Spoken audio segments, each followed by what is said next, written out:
Étienne, bonjour. Bien, écoute, je suis ravi de te recevoir aujourd'hui dans les rendez-vous de l'innovation. Donc, tu es président d'Infranum. Alors, je voudrais que tu nous expliques un petit peu quelle est ta fonction et quel est le rôle et la mission d'Infranum. Alors, effectivement, je suis président d'Infranum. Infranum est avant tout une fédération qui regroupe l'ensemble de l'écosystème du déploiement des infrastructures de télécommunications. Donc on a à la fois des grands groupes, puisque Orange typiquement est membre, l'ensemble des majors du BTP sont membres d'Infranum, mais on a également, et on y tient, beaucoup de PME, voire des TPE. L'objectif étant d'avoir l'ensemble de la filière, et ça sur un axe vertical. Par définition, nous sommes le premier acteur du déploiement du plan France Très Haut Débit. Donc je rappelle, plan France Très Haut Débit, c'est quoi? C'est tout simplement fibrer l'ensemble du territoire national, tous les locaux, c'est-à-dire à la fois les particuliers et les entreprises. Nous avons 40 millions de locaux à fibrer. On a démarré en 2012, le plan a démarré en 2012, les déploiements ont réellement démarré 2015. On a dépassé les 50% de locaux fibrés aujourd'hui. Malgré la Covid, on va encore battre notre record en 2020. En 2020, nous avons déployé plus de 5 millions de locaux en France, locaux raccordables. Comme vous avez pu le constater, si vous avez regardé les chiffres de l'ARCEP au T3 2020, plus d'1 million de prises pour le coup raccordées. C'est-à-dire qu'il y a 1 million de clients qui se sont raccordés à la fibre optique au troisième trimestre 2020.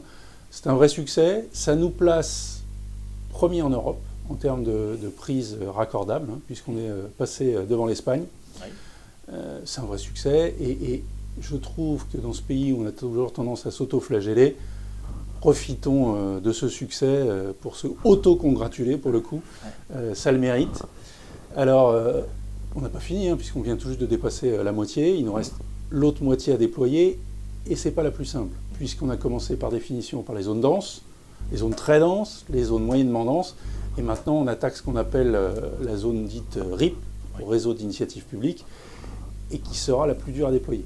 Alors justement, pour bien comprendre, pour l'usager qui va avoir un accès à Internet, donc on a d'abord la création de l'infrastructure, c'est-à-dire en fait le passage des câbles souterrains pour la plupart, avec les concentrateurs. Deuxième phase, il y a le raccordement au domicile, et après il y a l'opérateur qui vient se positionner dessus. Donc c'est un petit peu là où aussi vous avez un rôle qui est nouveau, qui est justement d'accompagner ces opérateurs pour permettre à l'utilisateur de pouvoir s'installer et pouvoir accéder à Internet très rapidement. Alors effectivement, au sein d'Infranum, nous avons également des opérateurs de services.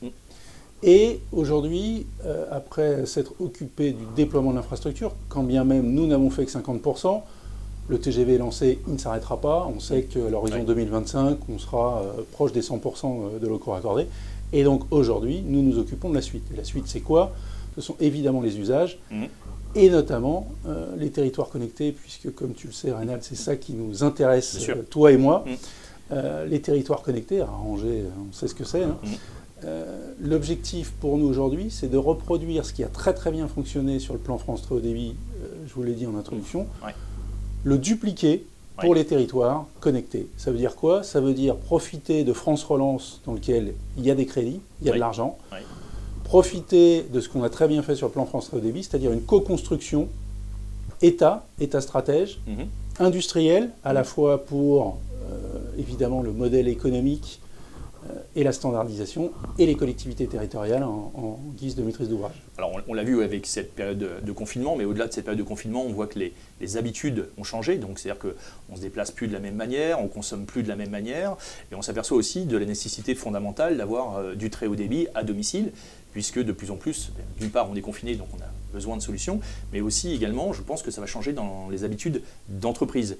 Ces entreprises aujourd'hui, elles cherchent à avoir de plus en plus de télétravail ou des solutions de télétravail. Donc là aussi, il faut pouvoir accompagner chaque utilisateur en fonction de l'endroit où il veut vivre d'un haut débit. Donc quel est un peu le rôle, alors comment vous fonctionnez pour fédérer tous ces acteurs? Alors la digitalisation des entreprises est évidemment au cœur de notre problématique. Et pour le coup, on n'est pas les meilleurs en Europe à l'heure actuelle sur cette problématique. Très clairement, d'abord l'infrastructure, ensuite les usages et, last but not least, on a aussi besoin d'un peu plus de concurrence que ce qu'on peut avoir à l'heure actuelle sur le marché entreprise, parce que c'est ça le sujet. C'est ça le sujet, exactement. L'ARCEP vient tout juste de faire valider par l'Europe ces nouvelles guidelines pour les 3 prochaines années en matière de concurrence. Il y a, tu le sais Reynald, un opérateur dédié qui quelque part est sur le modèle open access pour l'ensemble de la zone très dense et de la zone moyennement dense qui est COSC. COSC qui vient d'être repris par le groupe Altitude. Donc j'ai envie de dire que toutes les briques sont en place aujourd'hui pour que ça fonctionne. Étienne, merci beaucoup. Et puis on attend avec une grande attention le très haut débit à domicile. Merci beaucoup.